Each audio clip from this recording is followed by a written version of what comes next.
All right. Hello, everybody. Welcome to this Friday. For those of you who don't know, I'm going to continue to introduce myself for every one of these episodes. My name is Shauheen Nakhjavani. I'm a PGA Tour coach, and Travis has been so thoughtful to invite me on to host his podcast once a month to talk a lot about instruction. Um, I know there's a lot of newcomers that have come in, obviously, because of the crazy news that have happened this past week, just with the Saudi League and all the tour players speaking out and everything like that. So I just wanted to reintroduce myself for all of you newbies out there who have come in and joined. So this week's episode, we are going to talk a lot about wrist angles. So obviously, there's a wide range of wrist angle mechanics that you see on tour. We're going to talk about how they work, why they work, what specific players do to make it work. And I'm going to bring in some fun tour players as examples as I go through them. But before we do that, I did put out a call to action last night on my Instagram story, just asking people to send in questions. I usually do this every week on my Instagram page, but I thought it would be really fun to answer these questions on the pod. So I'm kind of going to go through some interesting ones and we're going to have some fun with it. Okay. So, one of the first questions that I got was how do you fix a rounded back at address? Now, I will say this, there is a lot of old school information out there that people still take very literally, in the sense of, there's this old idea that having a very straight back, having the rear end sticking out, is like the most athletic way to set up to a golf ball. And that just is so far from the truth. If there's one thing that we have seen with players, without diving too much into the crazy details of the mechanics, is that when you have too straight of a back and you have the rear end sticking out too much at address, a lot of times it not only creates issues in how the pelvis can move through the golf swing. Okay, so the type of tilting that the pelvis has when you're seated kind of forward or backwards and so on, can create a lot of problems if your rear end is sticking out too much. And along those same lines, when your back is way too straight, it puts a ton of pressure on the lower end of your back. And as somebody who has a herniated disc in his L5S1 of his spine, I can promise you that this type of information was a big reason why I developed those back issues, just from playing golf so much that way, because people used to tell me that that was the only way to hit a golf ball with athleticism. And that's simply not true. So when I get these questions, like, rather than trying to help you fix it, my first answer is, why do you need to change a rounded back at address? I certainly don't think so. Now, obviously, we want to have our weight distribution properly sorted out. We want to make sure we're ready to shift our pressure through the ground back and forth effectively. But having a rounded back is not going to prevent that from happening. Like, I want to make that very clear, especially if it's done the right way. Obviously, we don't want to be slouching. Keep in mind, slouching is not a sign of athleticism, right? If like I have these like hunched over shoulders and I'm like, my weight gets super far into my toes at setup, and I'm just not moving, or I'm not set up to move my body very well at high speeds, it's a completely different story. But if we are referring very simply to like your back is a little rounded, but you're in an athletic position in the sense of you're ready to move your body at high speeds in different ways, I have no issues with that whatsoever. Okay. One of the next questions that I got was, could you fix Frankie's short game from Barstool Golf? So Barstool Sports. So I've seen a lot of these videos online of him chipping. For those of you who don't know, I believe they're referring to Frankie Borelli. And we've seen a bunch of videos of like, tour players trying to help him out. Kevin Kisner, Max Homa, like all kinds of friends of Barstool trying to help this guy. And he seems to just like always blade or shank chip shots and things like that. Here's what I'll say as an answer. If you are a coach who does not believe you are able to help a player, you should not be coaching whatever it is that you are coaching. And it almost sounds ridiculous to say that out loud, and I really don't mean this as criticism in any way, just the actual fact of, if a player came to you, it doesn't matter if it's a 40 handicap, if it's a scratch player, if it's a tour player, it doesn't matter what it is that they're referring to. If you are a specialist in what you do, you always need to have the confidence that you can help anyone who comes in, even if they're struggling with the yips or not. And I say yips with like my fingers doing the quotation symbol because, yips always start with a technical problem first that leak into the mental side of it. So In my opinion, like, yeah, 100% I can fix his stuff. I've also only ever seen professional golfers or buddies of his actually attempt to help him. I haven't seen that many videos, if any, of an actual qualified coach trying to help him out. And if they are, I don't know what kind of information they're giving him. I just haven't seen that content yet. So for me as a coach, like, could you could you fix his short game? I mean, of course, for sure. I mean, he does a ton of things that I've seen on videos without diving into the details of that. He's doing himself a massive disservice in the sense that he's creating a very small margin for error, and his odds of hitting poor shots are a lot higher than other people that I've seen who have better short games. So first thing you got to do is always remove that big margin for error. The average golfer is not skilled enough to play a shot that requires a super fine line of accuracy. If you are that type of person and you're attempting to play that shot, don't get discouraged if you hit it poorly, because the odds are the average person is going to struggle with that, let alone somebody who is on the lower end of the scale when it comes to around the greens. So first thing you got to do, increase your margin for error so that even if your technical side isn't actually perfect and you're not bottoming out perfectly at the right spot every single time, you have certain things, certain aspects within your strike and how the sole interacts with the turf and all that to actually give you a better chance of still having a semi-decent result.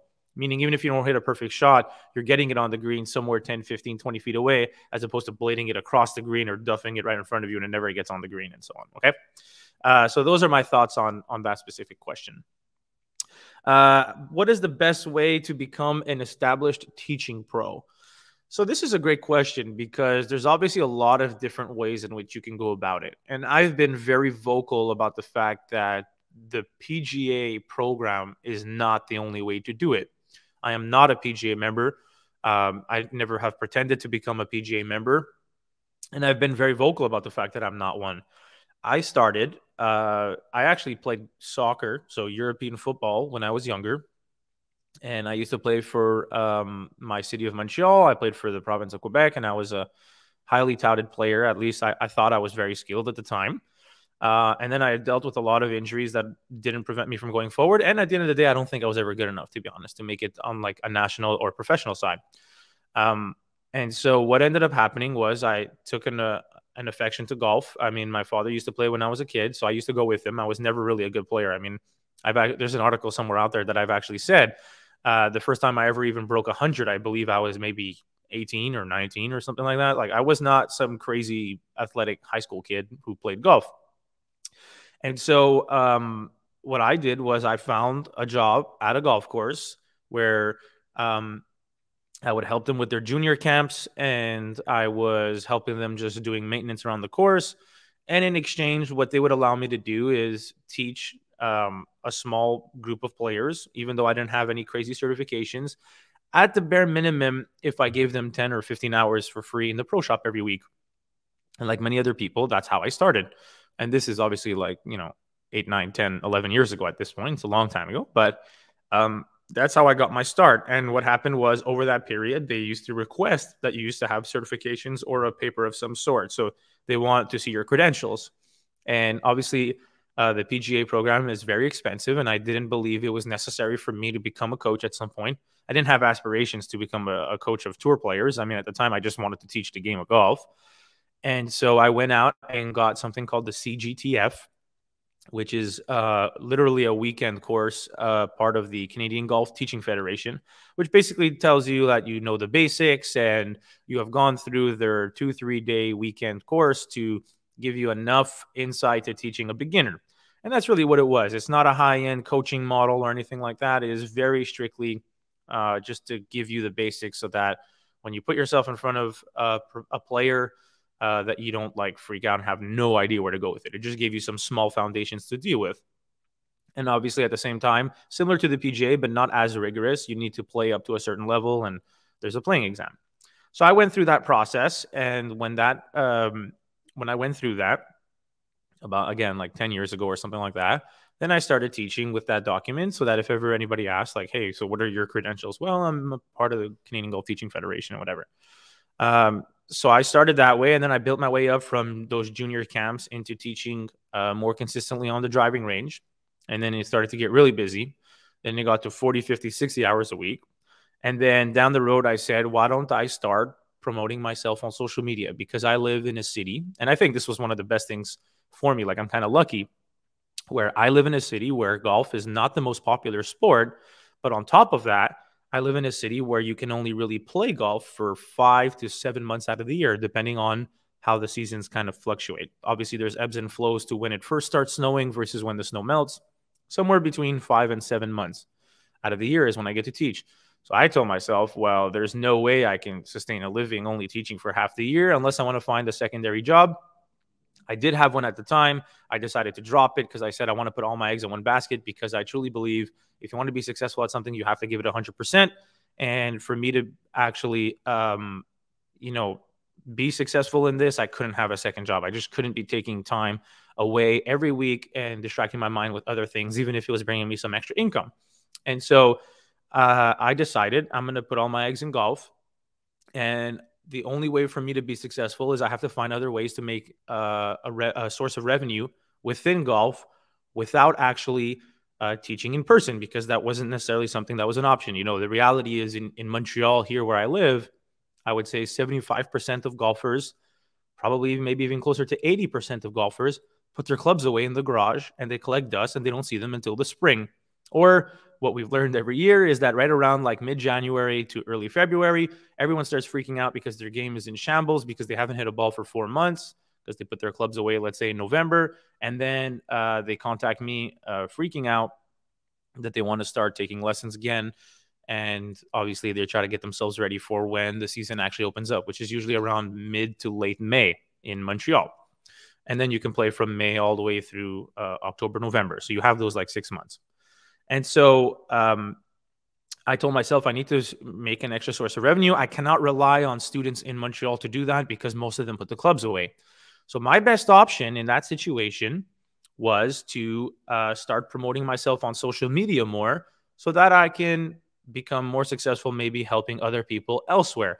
And I started giving online lessons before I was on Skillist. It's very known for people who know me that I'm on the Skillist app. That's where I do my online lessons. I've given, at this point, almost 9,000 of them in the last 5 years. I do a lot of lessons through Skillist. But when I first started, I didn't have that as an option. They didn't contact me. I didn't know they existed as a platform. And so I was literally responding to people via email, sending back a clip and uploading it to a private link on YouTube, so just for the player and whatever. And I started to get more known because of social media. And then I would use the content from the lessons that I was giving people, and I would take little clips or snippets of it or the upgrades of the players that I was working with, and I would put it on my social media channel, and then it eventually got bigger and bigger. So like, this is a really long answer, but I just want to give people some insight into how I went about it and why I went about it that way. It's not that I looked at the PGA program and said, this is an awful decision. I wasn't thinking that whatsoever. I still, to this day, don't really know what they teach in the PGA program. I've never really looked up into it. What I would say is I was somebody who lived in an area where you cannot rely on people to come take lessons with you in person. And I found online lessons was the next best option for me. There wasn't a lot of online coaches at the time, which is why I got so popular so fast. I was one of the first ones to do it. And obviously, I would argue I'm one of the ones who does the most online lessons internationally every year. I mean, I think that goes without saying at this point.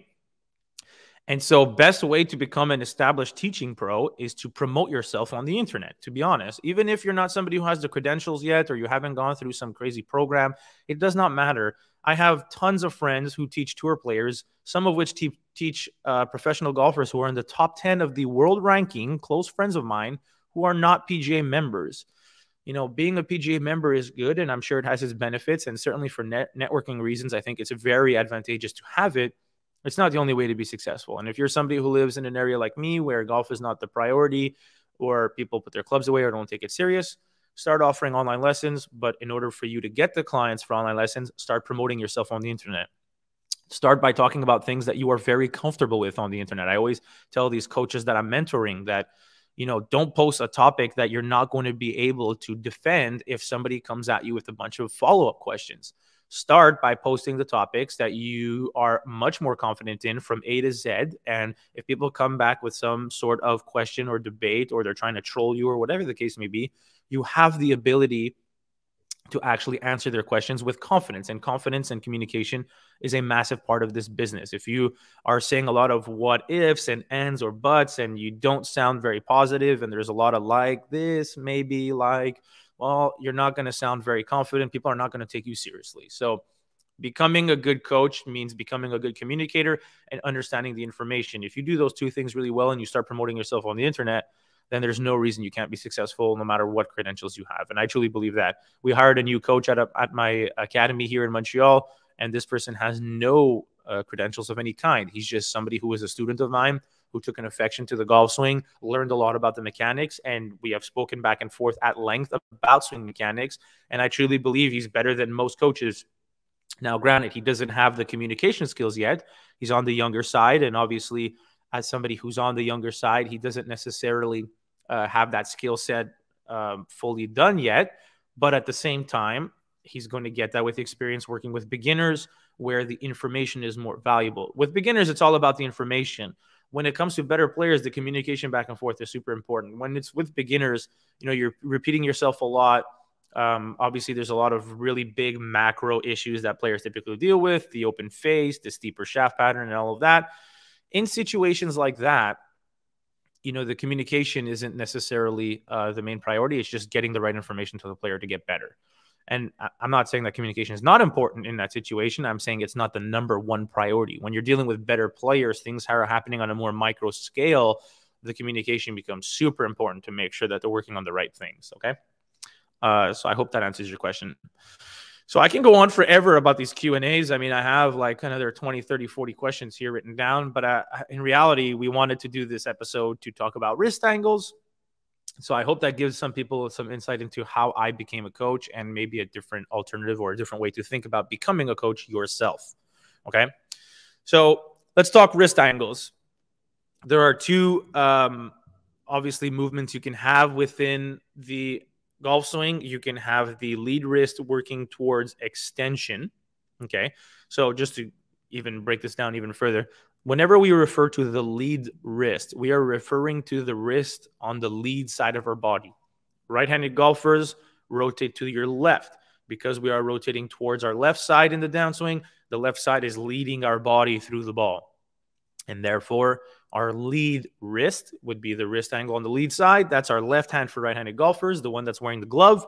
For right-handed golfers, that would be, for left-handed golfers, that would be your right hand. Again, the one that's wearing the glove, okay? So you can have the lead wrist working towards extension, which basically means it's the knuckles of the hand are hinging above the forearm, like that, okay? So I'm showing this visually on video as well at the same time. Or you can have the lead wrist working towards flexion. And flexion just means the opposite. It means you're curling the knuckles under the forearm, right? You are bowing the wrist is another way to say it, as opposed to cupping the wrist, which is that extension move I spoke about. Well, they play a massive role in the club face angle, but at the same time, they play a massive role in other areas. And these are things that are not commonly spoken about on the internet. Everybody, or I would argue most coaches and people on the internet that have followed golf closely over the last 5 years, understand that flexion and extension are two movements that will influence the club face, whether it's more open or more closed.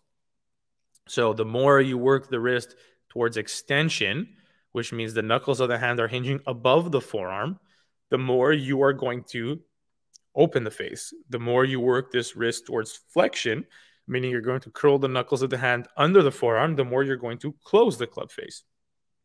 And that stands true, obviously, depending on when it's taking place in the golf swing. I will say that. Now, that is not the only thing that affects it.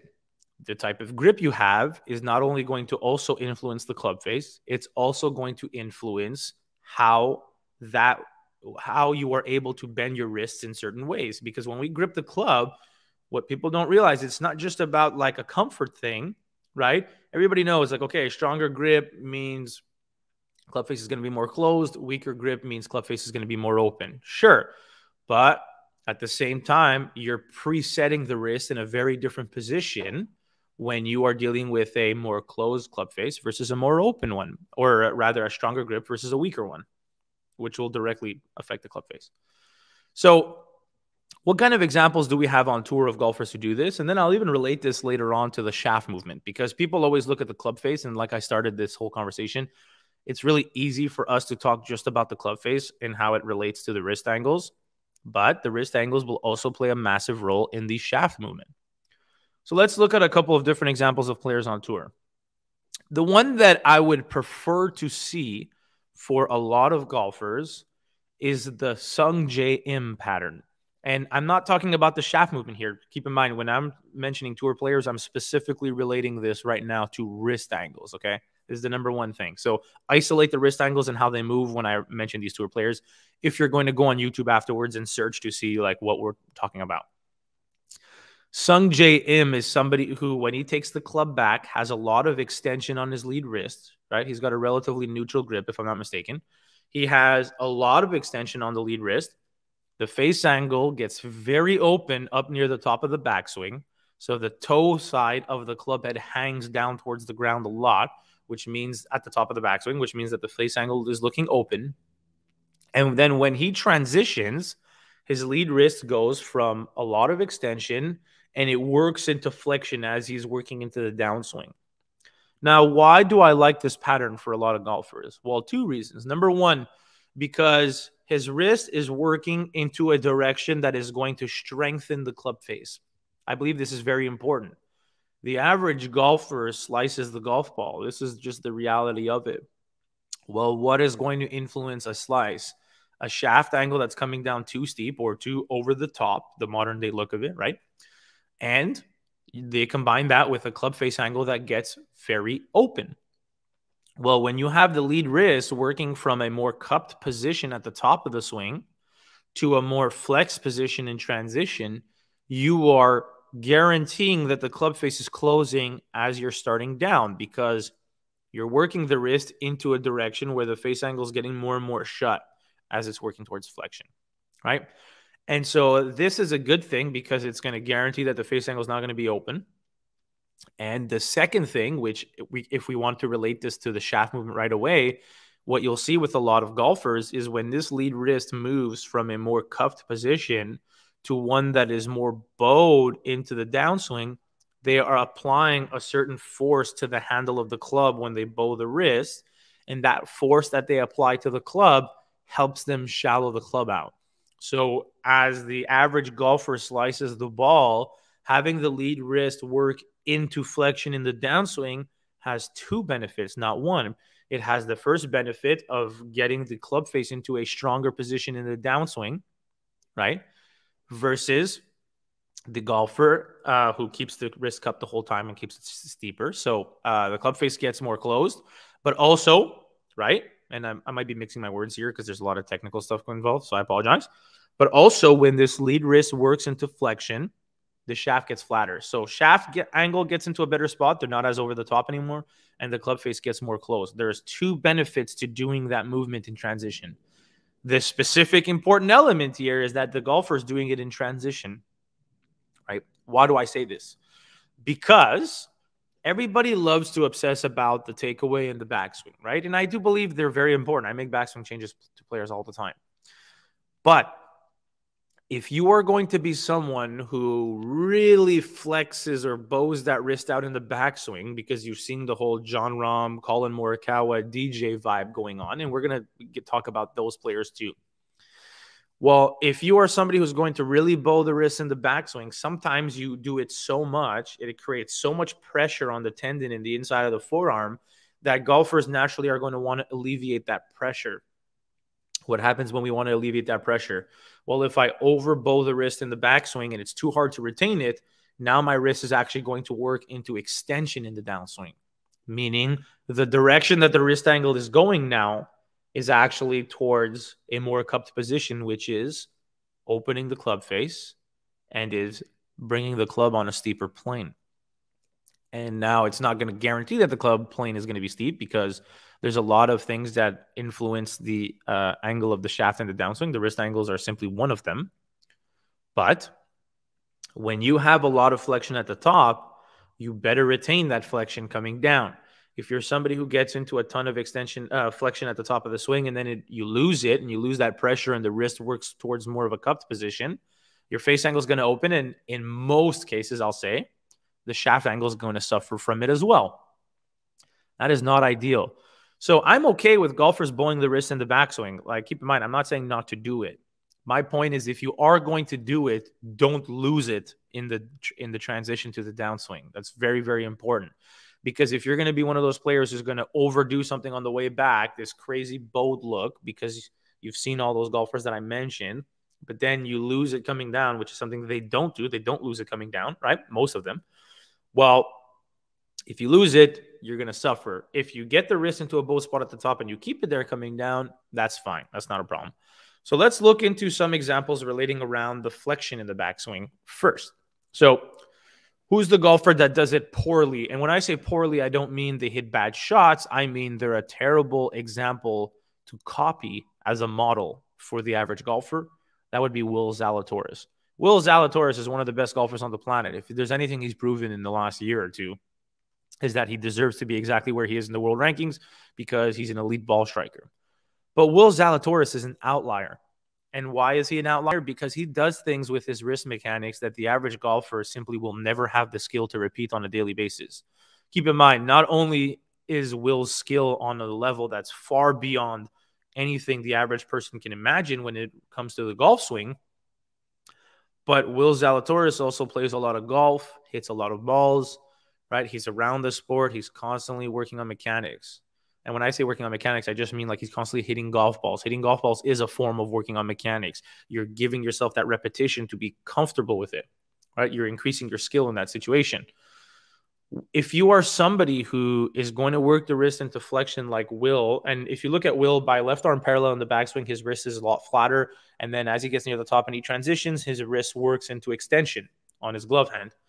That move opens his face. Now, granted, it doesn't penalize his shaft movement because there are other things that he does in the golf swing to offset that. But most golfers, you would also see a compromise where the shaft movement is also getting penalized from that. And so he gets away with it. The average golfer would not be able to do that. They just simply wouldn't. Okay. So if we're up to me, everybody loves obsessing about the backswing, but I would rather you have more extension to the lead wrist in the backswing and then have it work towards flexion coming down versus the inverse, where the lead wrist is more bowed in the backswing, more flexion, and then you lose it coming down. That opens the face and creates that ripple effect of problems that we're talking about. Okay. So as a number one thing to understand here, I'm not saying that those are the only two ways to go about it. I'm saying that if you're going to have a change of wrist angles in transition, I would prefer that your lead wrist is working towards a more flat, a more bowed position, not a more cupped position where the face angle is going to open and it's going to create very similar problems that the masses are already dealing with. It's not ideal. So relating to those two players, if you had a model to copy more, it would be more of Sungjae Im's wrist angle mechanics. Now, it is possible to hit very good shots having the lead wrist cupped at the top and also keeping the lead wrist cupped in transition, meaning the lead wrist actually does not even work towards flexion. It stays in that cup spot the whole way through. Who would be a good example of a player who does this really well, and why does it work? I'll tell you. The answer for me is Brendan Steele. Brendan Steele is someone who has a very strong grip, right? When you have a very strong grip, number one, you're going to preset your lead wrist into a cupped position at setup a lot more than the weaker grip. So already you're likely to have more cupped wrist angle regardless as soon as your grip gets strong. Okay. But then number two, because the grip is on the stronger side, the grip is what you are using to guarantee that the club face will be more closed, right?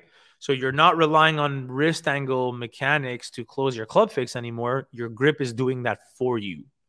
In that situation, it is no longer as necessary for a player to have to bow the wrist to close the club face. The stronger grip is what's doing it, so you can keep your lead wrist more cupped. So in that situation, you look at Brendan Steele. He's a super strong grip. Lead wrist is very cupped at the top. Lead wrist stays cupped in transition. Now, we're not relating this to his club movement at all. We're specifically isolating how the wrist angle and the grip work together for the club face. You can get away with keeping your wrist cupped the whole time so long as your grip is on the stronger side. This is a matchup that typically works pretty good. It's not super problematic. Well, let's look at somebody who does the opposite matchup. What would be the opposite matchup of a strong grip with a cupped wrist? Well, it would be a weaker grip with a bowed wrist, right? So let's look at the Jon Rahm, Collin Morikawa. Now you're seeing a golfer who is bowed in the backswing, bowed at the top, retains the bowing in transition, and all the way through impact. Obviously, the wrist angles change as they release the club, but let's say through the backswing at the top and in transition, there's a lot of bowing on the lead wrist. Okay.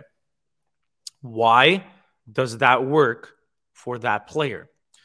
Well, because when you saw Brendan Steele, he had a wrist angle that would theoretically create problems, but he was offsetting his wrist angle by holding the grip stronger. So the stronger grip closed the club face, so his wrist angles didn't have to do it for him. That's one way to think about it, okay? When you look at Jon Rahm and Collin Morikawa, you see the opposite matchup. Because their grip is a lot weaker, their grip is not closing the club face for them anymore. In fact, it's actually trying to open it. The weaker your grip is, the more likely you're going to suffer from a more open club face. So because they have a grip type, a grip style that is more likely to leave their face angle open, they have to rely on a lot of bowing to the wrist to close the club face. Meaning, you take Collin Morikawa, you take Jon Rahm, you take these weaker grip players who have a lot of bowing.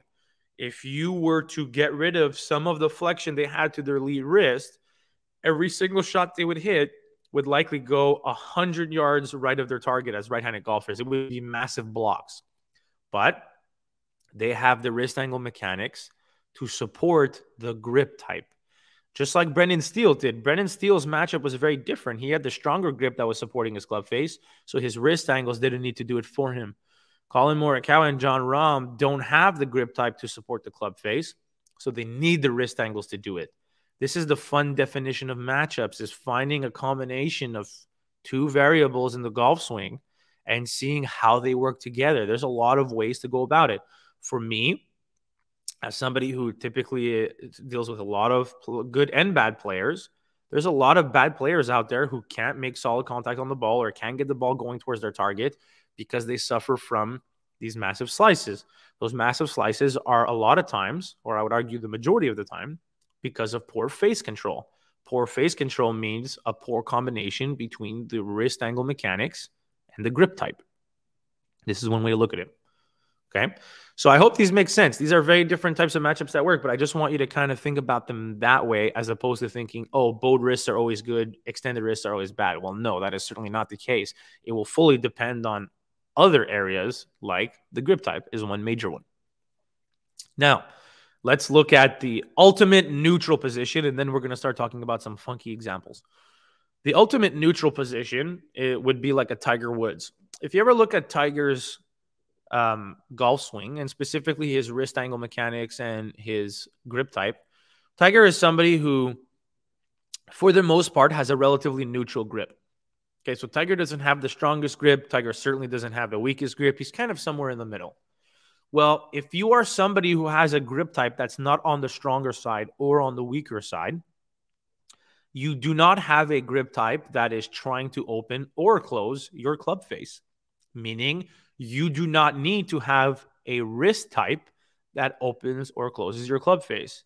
Jon Rahm, Collin Morikawa, weaker grip, trying to open the face, more flexion, trying to close the face. The two offset each other, and it works as a good blend, right? Brendan Steele, you have super strong grip trying to shut the face.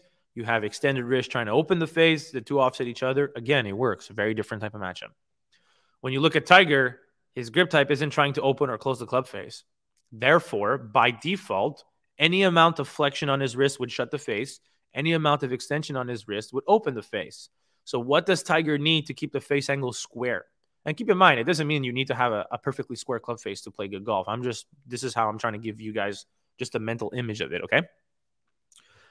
If you are going to have some amount of flexion and the face is going to be closed, or you're going to have some amount of extension and the face is going to be open because your grip type is like right around neutral, well, then the wrist mechanics that you would need to keep the club face square is also right around neutral, What is a neutral wrist? Well, it's basically meaning you're not towards flexion or you're not towards extension, meaning your wrist angle is flat. Any amount of flexion, the face closes. Any amount of extension, the face opens, right around a flat wrist. If you look at Tiger, his wrist mechanics are pretty flat. He doesn't have bowing on his lead wrist. Certainly not much, if any. Doesn't have any extension on his lead wrist. Again, certainly not much, if any. I have not seen his data, but just from seeing enough of his golf swing over the last 10 years, visually on every possible camera angle, this is what we're coming to the conclusion of, right? So he's pretty neutral in wrist mechanics, pretty neutral in grip type. And obviously the two, again, offset each other and keep his face angle square.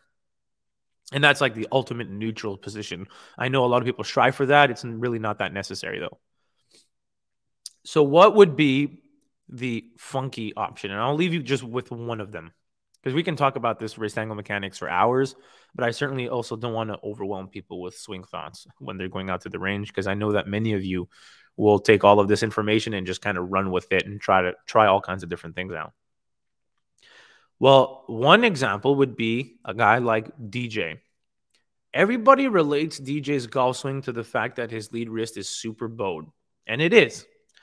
But he is completely different from Morikawa and Rahm. Why is he different? Because he is somebody who has a much stronger grip type, right? His grip type is definitely stronger than John's. It's definitely stronger than Collins.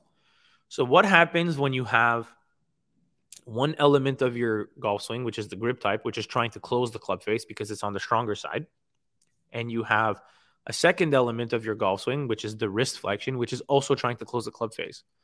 So in Colin and Rahm's case and Brendan Steele's case, you had these patterns where, you have one area that's trying to open the face, one area that's trying to close the face, and they work together. And in Tiger's case, like smack down the middle. With DJ, you have one area that's trying to close the club face and a second area that's also trying to close the club face.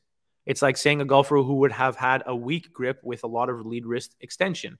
That matchup usually doesn't work because now you would have two areas that would be opening the club face. DJ's on the other end of that spectrum. He has two elements, the grip type and the wrist angles, that are trying to close his club face. So why doesn't he, as a shut club face player, hit massive snap hooks on every shot he hits? Well, I'll tell you why. DJ has a combination of two things in his golf swing that prevent him from hitting snap hooks. Number one, he has a lot of shaft lean at the bottom of the swing.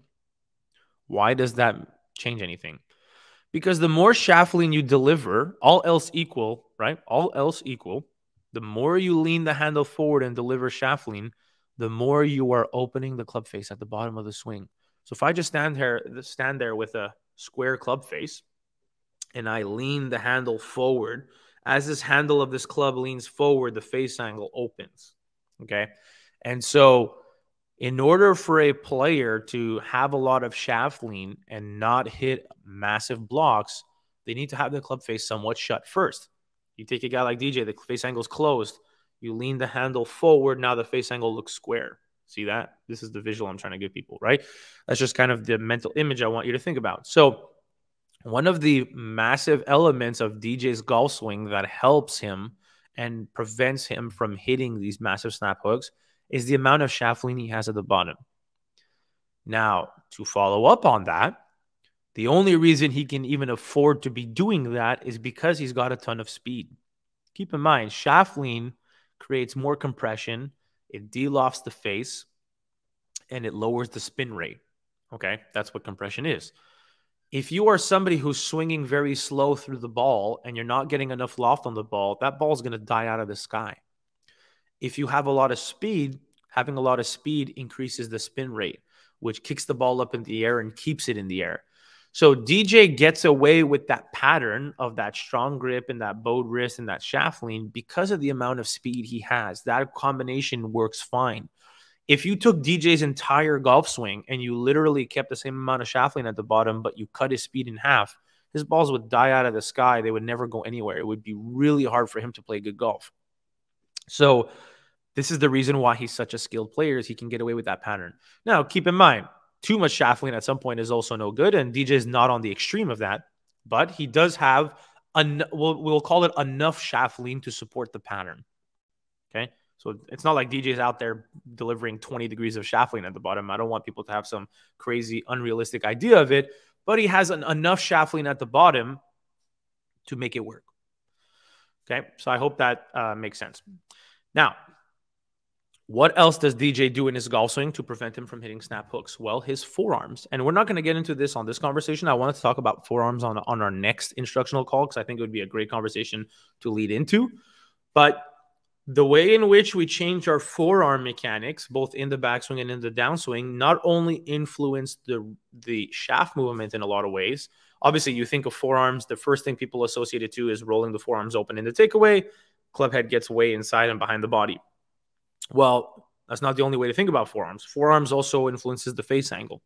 So the way in which DJ transitions with his forearms takes a shut club face and prevents it from being as shut as it once was, even though his grip is stronger, even though he's got a lot of flexion.